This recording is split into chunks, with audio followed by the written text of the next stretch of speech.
So hi everyone, welcome back to my YouTube channel. Today we have a special guest here.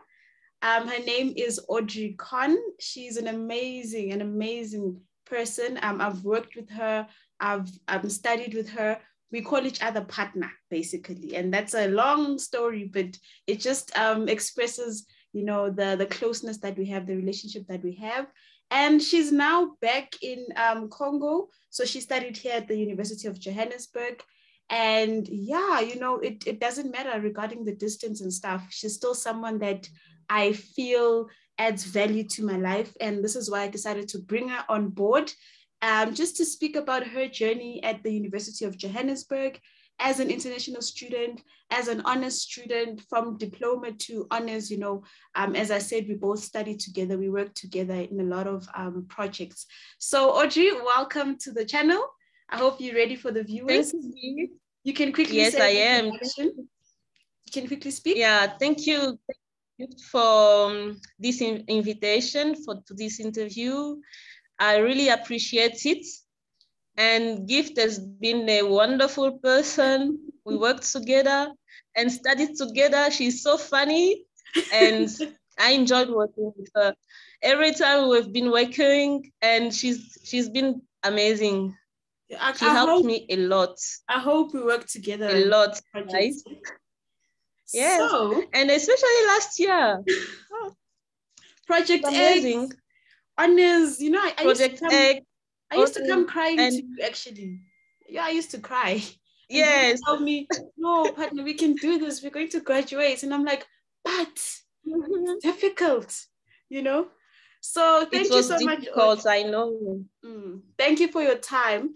So we just want to, discuss a couple of questions for national, international, just student life, basically, because I want people to see the different aspects of varsity from different perspectives. Other people struggle with school fees, other people it's depression. There's a lot of things that involve university. So I know with yours, you actually came to SA and you decided to study accounting here.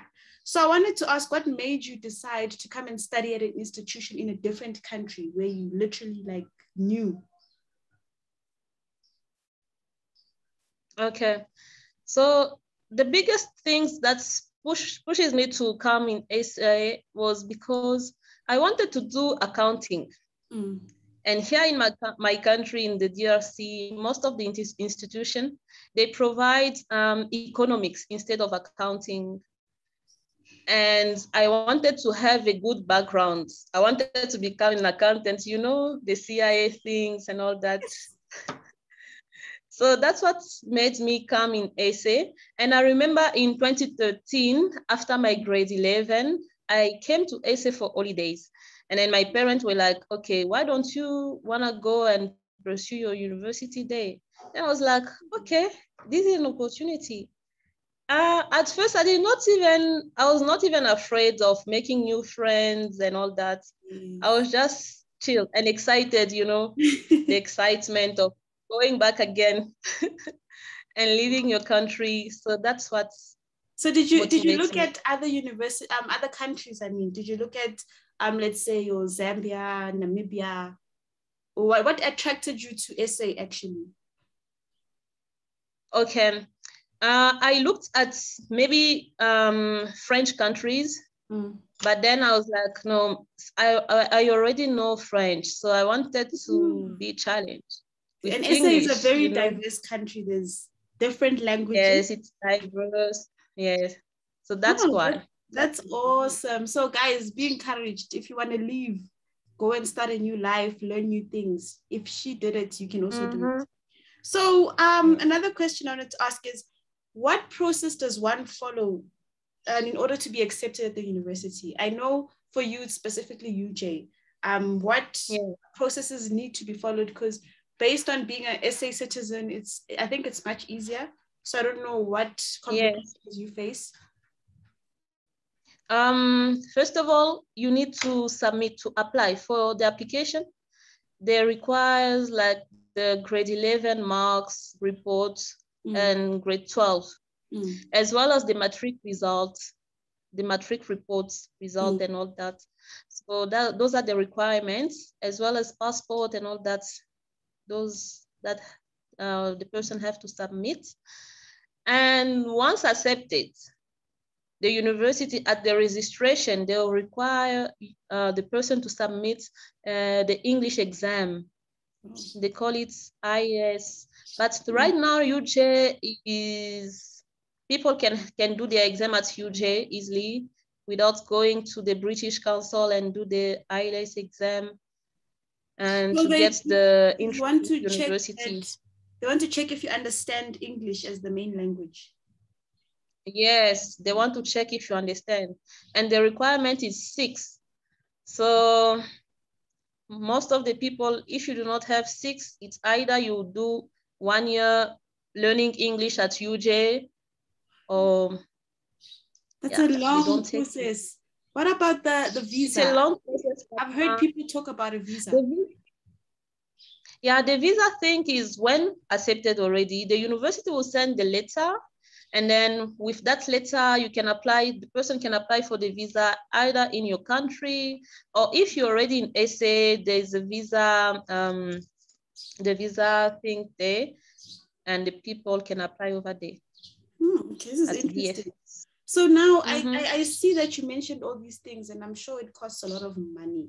So my question is, I know there's that 30% rule that they've implemented where before you actually register, I think it's each year, I'm not sure, you have to pay 30% of your fees. So how does that affect the financial, aspect of it?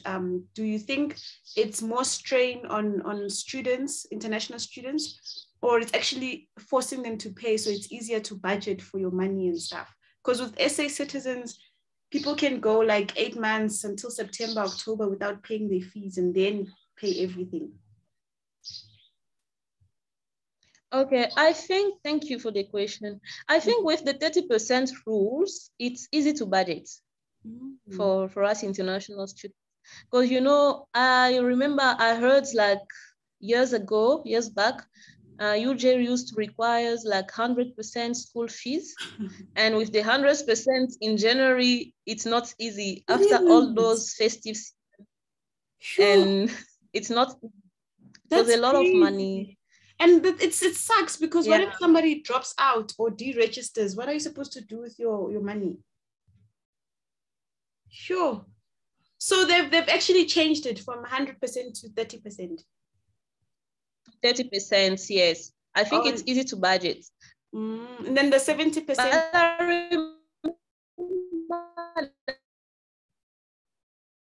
That April, and then the last one, 35 in April, and then 35 in July.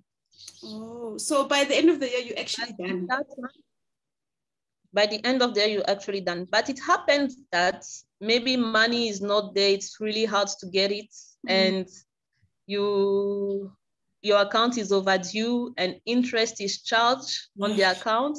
And especially if you consider your results, the exam results. And I think that affects all of us. Just imagine. It's very stressful, especially when you're writing. So that was the biggest challenge. I think that speaks to everyone. And especially if you're writing a sub. Wow. So for us international, so we had to pay it. Wow. It was like in auditing, we would say it's more of an internal control, eh? Yes. It is. So how difficult is it to get funding? I know with most bursary, actually like all of them, they require you to be an SA citizen. So can't you get funding from the country that you're from or something like that? In my country, there's no bursaries. Most of they don't give us bursaries. It's really difficult to get a bursary. And in SA, that was really challenging. Yeah. So every time I used to see South African citizen, I was just discouraged. I did not even try. I did not even bother to apply because I was just like, it's just a waste of time. But one thing that helped you was the merit system, right? Merit system at UJ. Yeah, the merit bursary from UJ really helped me a lot. And with that one, you only have to work like really hard with your marks for you to get that merit bursary. So it forces students work hard so that we can give you some sort of merit. So they reduce the fees. Your fee. Yes. It really helped me in 2017, I think 2017, 18. Yeah, it really helps me a lot. But then in 2019, you're a hard worker. I know you. But then in 2019, I had this opportunity, the Rhodes Foundation bursary. The Mandela Foundation, Rhodes Mandela Foundation, I think. Yeah. Yes. So it was in 2019. It was for postgraduates. So I tried applying for that. I tried applying for that, and I even went through the interview, but then the application was not successful, and they only took 2 people.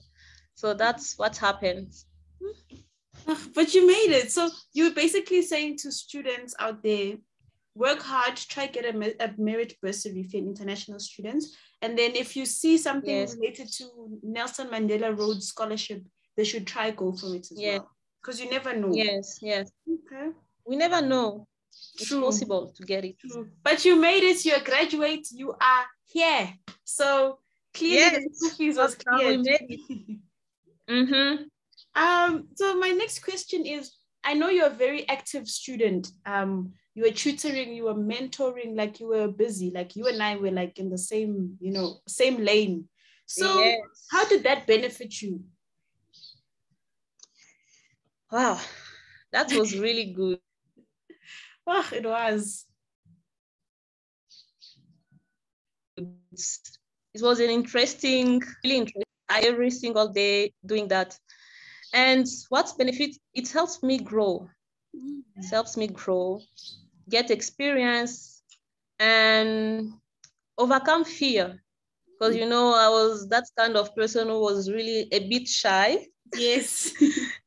I was afraid because I was used to teach maybe a small group of people, 2 or 1 person, 3 people.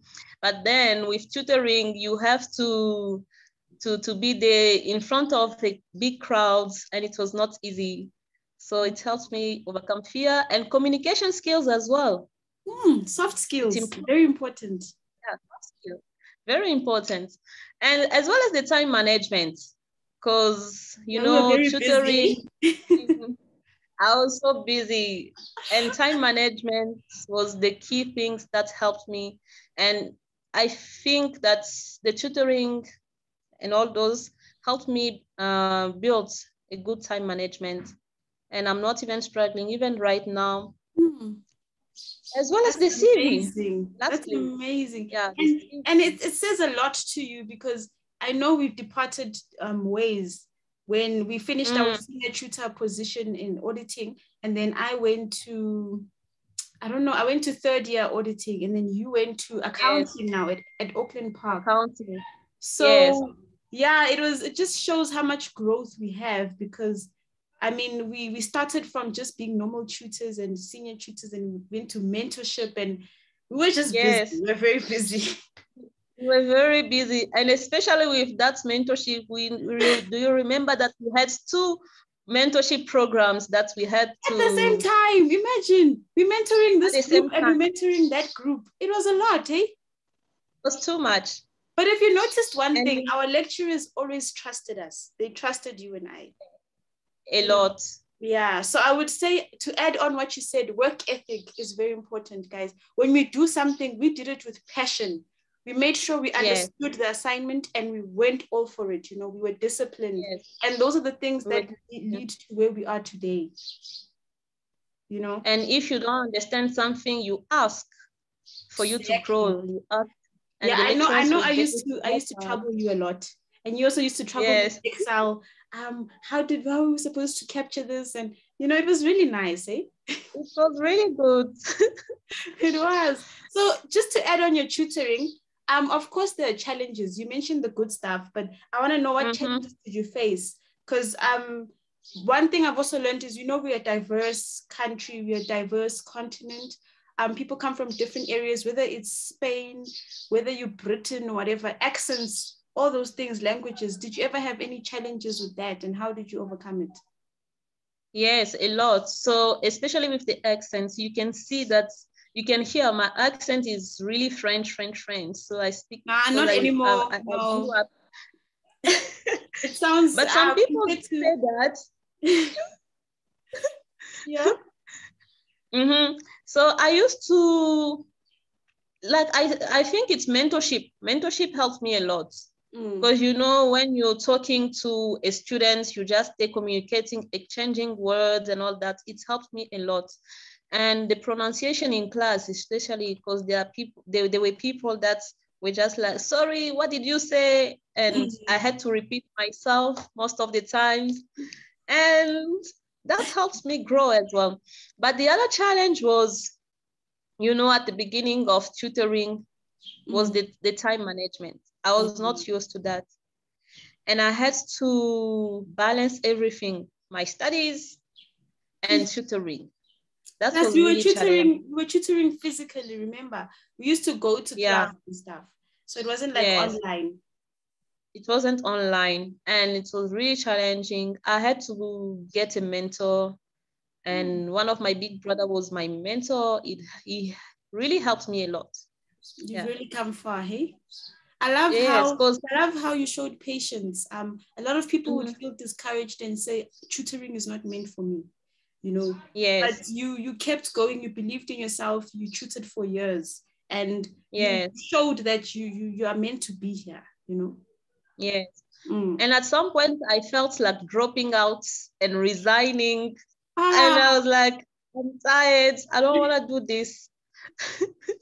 I don't blame you. You. It does get exhausting here. It really does. Okay, so now that we've spoken, we've touched on, Audrey as a person and the challenges that she faced. I want to go now a bit more specific to internal auditing, because as I said, we both started from diploma and all of that. So yeah, we were pursuing the academic life. I mean, we reached a point where one of our bosses, Miss Nzama, right? She was like, you guys could be academic trainees. Remember, she really wanted us to join the academic space. And now that I see, no, I'm the one who's in the academic space. Audrey left me. She's gone. She's in mining. Amazing. She's a junior internal auditor in mining, then DRC, guys. That's amazing. She's representing UJ. She's representing SA, So how did you choose between lecturing, like the lecturing profession, and junior internal audit? Because I know a part of you wanted to be a trainee as well with me. Yes, I really wanted to be a trainee, and I did not even want to leave SA. But what made me choose between those two is because I wanted to do the CIA exam, like the Certified Internal Auditing exams, and I also wanted to do my master's. Remember, Gift Our Dream? Yes, it's coming. Yeah. So I applied for the master degree, and I was looking for the requirement at other universities, but then the requirements was just too much. They said we don't qualify. They told us we need experience. Work experience and professional exams. I was just discouraged. I was like, wow, what should I do? And my visa was going to expire like by the end of 2020 after my honors. Wow. Then I was like, okay, what should I do? And I tried applying as well in the DRC back home, because I knew I don't need the visa here, but then I got an opportunity. I was like, okay, why not? Maybe I should try. And I made a decision between lecturing, because I even applied for the academic training things. I went through the interview, but then I was like, so God, no, I've made my decision. I think God also had a lot of direction for you, because you're saying your visa expired, all those things. So he was kind of leading you into the direction that for now, I want you to go back to DRC, make a difference there, and you can come back here anytime, Yes. Plus, I know with auditing, we have a lot of traveling. There's a lot of branches. The company in DRC could have one here in SA and you could move, you know, yes. so there's still opportunity for that. Yes, so that's what happened. This is very interesting. So, okay, so you kind of answered the next question I wanted to ask, but then I just want to add on, did you ever consider going to another country besides the DRC and SA? Like in terms of job opportunities? Why not? It's gonna depend. It's gonna depend on the You love traveling. Yes, I love traveling. It's gonna depend on the opportunity as well as the work, like over the environment, the work environment. So which is really important. But right now, I prefer to first work in the DRC and then visiting maybe countries, just visiting, because yeah. It's just COVID right now is just annoying. COVID right now, you can't even travel. It's really so an advantage with auditing, guys, is there's a lot of traveling involved as well. So you need to be someone that likes being on the road, you know, just experiencing new things, you know. If it's sort of like got office type of thing, but it also allows you to move at the same time. Yes. Yeah. So now this question is very it's a very chilled. So do you think couples that meet in a different country to study, should one sacrifice an opportunity, whether it is in that country, a different country, or their home country, to be together?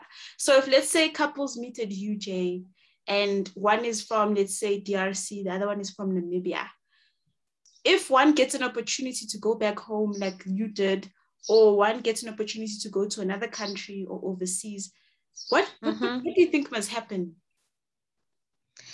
I think it depends.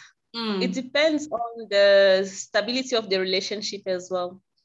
If, for example, the couple want to get married and all that, and they show about it, I think it's the other person, the other partner will not have any other choices. The partner will have maybe to stay with that person and sacrifice. It depends on the people as well. But I think sometimes we should not sacrifice for the other person, because you should consider as well pursuing, each and everyone should consider pursuing their dreams. Because there are some people that sacrifice for the other partner, and then at the end of the day, they get disappointed in future. Exactly. And they found out like they did not even pursue their dream. They did not do anything. And it's really important to be financially independent, to not depend on the other partner and all that. So I definitely agree with you. Yeah, we see nowadays how people easily change. You know, yes. You think you know someone because you got to be with them at university for 3 years, but it doesn't really mean anything, you know. Yes. So if it's meant to be, actually, let's just say if it's meant to be, it will be. That's what we basically say. And the person can even follow you where you are. So why not? So that was just a touch on some love issues, you know, that I just wanted to get Audrey's opinion on. Back to the serious stuff. What have you learned so far in the audit space, especially being an honors student last year, and then now you're like doing audit work? Because I know I speak to you on WhatsApp and we talk about, I ask you questions at times.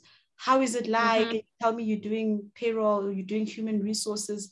Just what have you learned based on what our auditing lecturer taught us? And do you see anything that she said last year that you're picking up now? Yeah, I think honors, it was a great decision of doing honors. Like the honors degree was the good decision that I made, because like in honors, we learned a lot of things. We learned how to draft the reports and all that, all those stuff, how to do an audit work program, how to do the audit, how to perform the audit actually. So, and it's really helped me. Even right now, currently, even though the auditing is broad and the techniques that we learn are really helping me right now. Because sometimes you will find different auditable areas that we did not even studied. But those small techniques that we learned last year, they're really helping me. Yeah. As an academic trainee, right now, I feel proud. I am happy to hear that, you know. I'll definitely pass on the message to Ms. Siabi. Yes. I get what you mean. Like things like sampling, right? We didn't really go into sampling. So those are things that you'll probably find in the space that you're in. Yes. Now. Yes, we didn't. Interesting. Even with the audit reports, because sometimes I do some exercises on the audit reports, fail this stuff. Because right now I understand everything easily.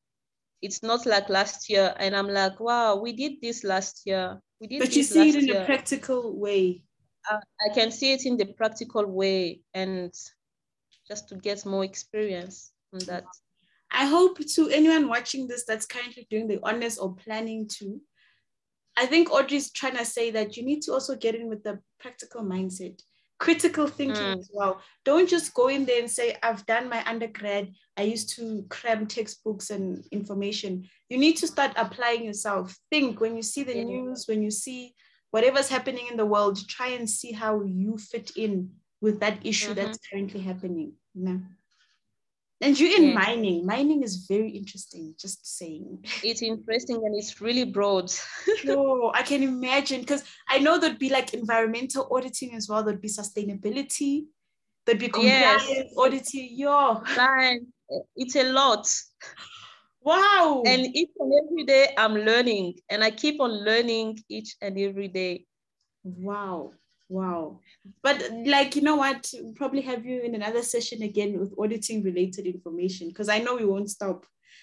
So like we're almost at the end. So when do you plan to do your CIA? I know we've been talking about it, and I just did a video about it, you know, the journey to it.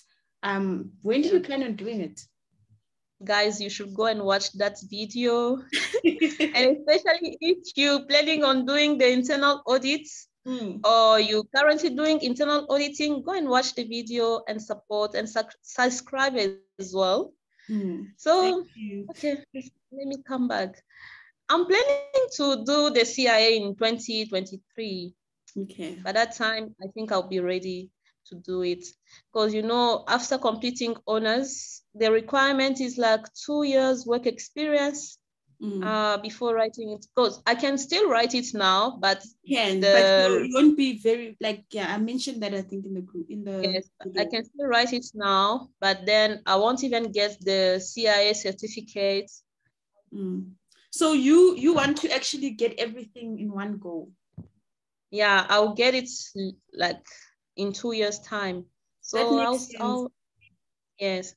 Because you already done with your first year, you're almost done. The next year is your second year, then you start writing. Yes, yes. Well, you know me, partner. I'm about to go for it. You know, part one. I'm ready. I'm starting to mentally. You should, partner. And you'll be my mentor as well once you're done doing it. Definitely. And then just like second last question, where do you see yourself in 5 years? Do you ever think about coming back to lecture, or do you see yourself being like a manager, an audit manager? Where do you see yourself? Okay. Lecturing is one of my passion. But then I think that I need more time, like to get more experience first, like in the audit fields and all that practically, to get more experience. And also I'm planning to write that to do that master in computer audits. We are coming for it in 2023, right? Yes, yes. That's my dream. Like after completing the CIA exams, I'm planning to do that. And also being in a stable relationship, why not? Why not get married? Listen here, Audrey, if you want, like, I can fly there to DRC, please don't, like, I'll have the money probably by then. I will come. Yes. You should come and visit, partner. Definitely. Definitely. So you've mentioned your masters, you want to have more experience in order to see yourself in a stable relationship. Do you ever want to give back? Maybe because I know you were a mentor as well. So you're already doing that. How much more do you want to give back? Give back about maybe since it's my passion, I think I can still do it even online. Yes. Fine, I can still. But the problem is the timing. Because since I leave early in the morning, come back in the evening late. True. So I think that's the issue. But if it happens that I have another opportunity to, as a part-time, to just teach, I can go back to teaching as well and combine both.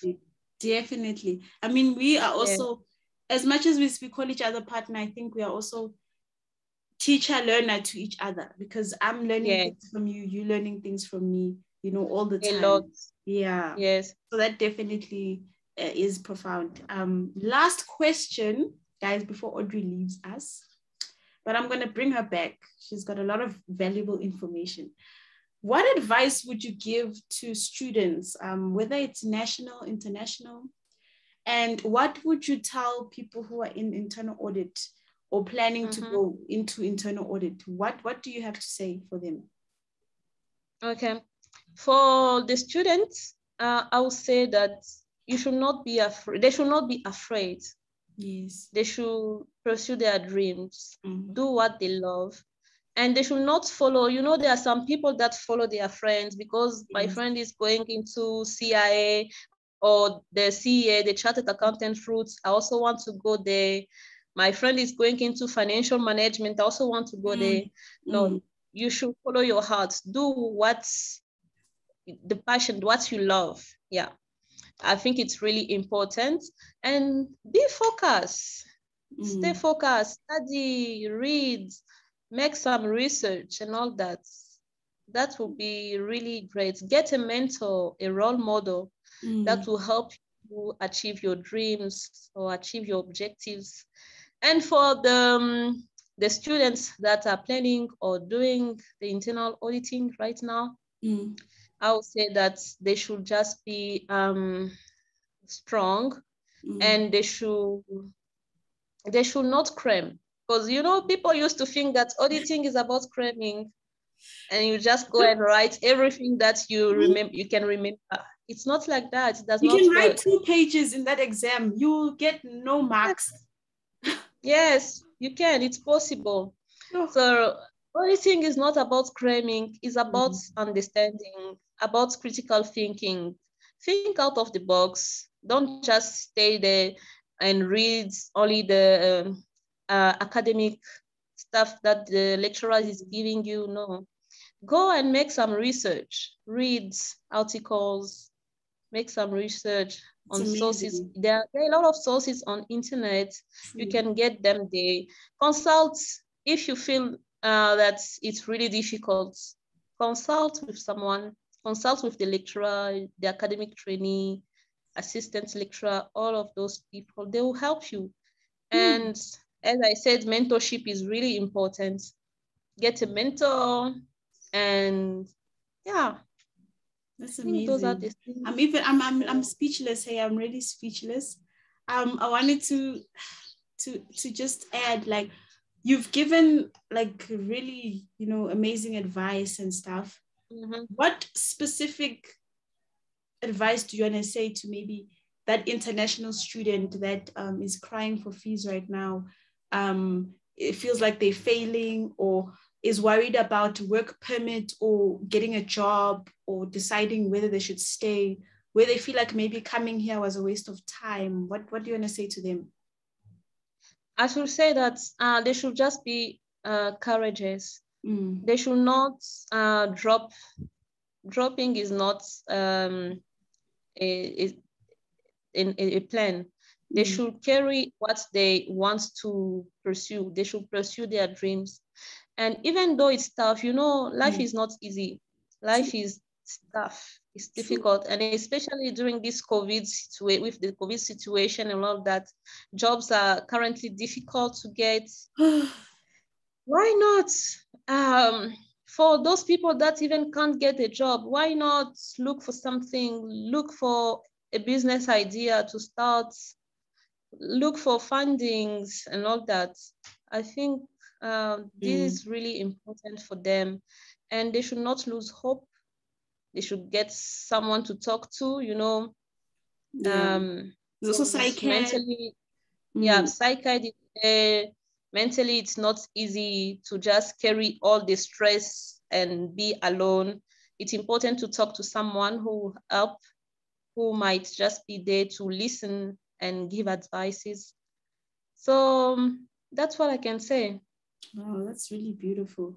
I think what I took from what you just said is, for everyone, actually, like, our current situation should not define our future. It should not break us to a point where we just get depressed and sit and do nothing. You know, it's hard for everyone, whether you international, national, whether you a student dropout, whether you a honors PhD graduate, everyone faces their own challenges. But what you just said really is helpful, and hopefully people will take in something today. So Audrey, I'd like to thank you so much for coming here. I am so honored that you took time out to really do this session with me. I even feel like I was speaking to a whole new person. Like it's hard to even believe that we used to work together and study together and all of that. You know, you've really grown, and from my side, I'm really proud of you and the things that you're doing. Thank you for representing UJ there and showing them that the qualifications actually that you got here, they really did a lot for you, you know, and keep flying the flag high. You know, I will call you in hopefully soon. We're still going to talk about CIA. We have a lot of things to talk about, but thank you so much for today. Yeah. Any last words? Thank you so much, Gift. It has been a great opportunity being here. Thank you for the invitation. Thank you for taking the initiative to do this video and recording. Yeah, it's really helpful. And I hope that it's gonna help somebody over there, out there. It's gonna help them a lot, national or international. I think they should watch it, guys. Please subscribe to Grow with Gifts. And yeah, I know she's really passionate about it. And you know, it's not easy because it's time consuming. She's so busy, but then she still have time to do the videos and post on YouTube. This is really amazing, and I'm so glad that she has grown so much, and I'm so happy. Proud of her.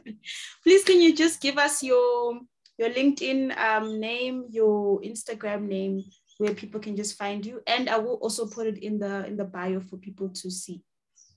Okay, my LinkedIn name is Audrey Con, and the Instagram one is Audrey Mulaj. Like _anything? Yeah, MULAJ. Okay, so guys, please go follow her on social media. She is a very interesting person. I think there's a lot that you could learn and pick up from her as well, not just from me. We both aspiring to be internal auditors, and we hope that we make ourselves proud and the people around us. So thank you so much, guys, for watching this video. Don't forget to like, share, subscribe, and tell other people that you know about this video and this channel. Thank you.